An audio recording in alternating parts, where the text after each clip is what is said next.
മുഖ്യമന്ത്രിയുടെ അധ്യക്ഷതയിൽ ചേർന്ന കിഫ്ബി ബോർഡ് യോഗം 689.45 കോടി രൂപയുടെ 14 പുതിയ പദ്ധതികൾക്ക് ധനാനുമതി നൽകിയതായി ധനമന്ത്രി കെ.എൻ. ബാലഗോപാൽ. ഇതോടെ ആകെ 98,836.83 കോടി രൂപയുടെ 1,237 പദ്ധതികൾക്കാണ് കിഫ്ബി ഇതുവരെ അംഗീകാരം നൽകിയിരിക്കുന്നത്. ഏറെ പ്രതീക്ഷയോടെ കാത്തിരിക്കുന്ന അങ്കമാലി എരുമേലി ശബരി റെയിൽവേ പദ്ധതിക്കായി 1,900 കോടി രൂപ കിഫ്ബി വഴി അനുവദിച്ചു. കൂടാതെ 881 കോടി രൂപയുടെ മറ്റ് 11 പദ്ധതികൾക്ക് നിബന്ധനകളോടെ തത്വത്തിൽ അംഗീകാരം നൽകിയതായും മന്ത്രി വ്യക്തമാക്കി. കിഫ്ബിക്ക് ഏകദേശം 1 ലക്ഷം കോടി രൂപയുടെ വർക്കുകൾ ഏറ്റെടുത്ത് ചെയ്തുകൊണ്ടിരുന്നു എന്നാണ് പറഞ്ഞതെങ്കിൽ ഇന്നത്തെ മീറ്റിങ്ങോടുകൂടി അത് 1,10,000 കോടിയിലേക്ക് കിഫ്ബി ആകെ ഏറ്റെടുക്കുന്ന പ്രവൃത്തികളുടെ സൈസ് എത്തുന്നു.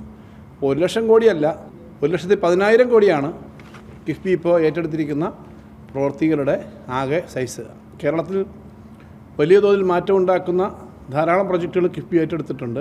ഏറ്റവും പ്രധാനപ്പെട്ടത് അങ്കമാലി എരുമേലി ശബരി റെയിൽവേ ലൈൻ പദ്ധതിക്കായിട്ട് 1,900 കോടി രൂപ ഇപ്പോൾ മാറ്റിവെക്കാനായിട്ട് കിഫ്ബി ഇന്നത്തെ ബോർഡ് തീരുമാനിച്ചു.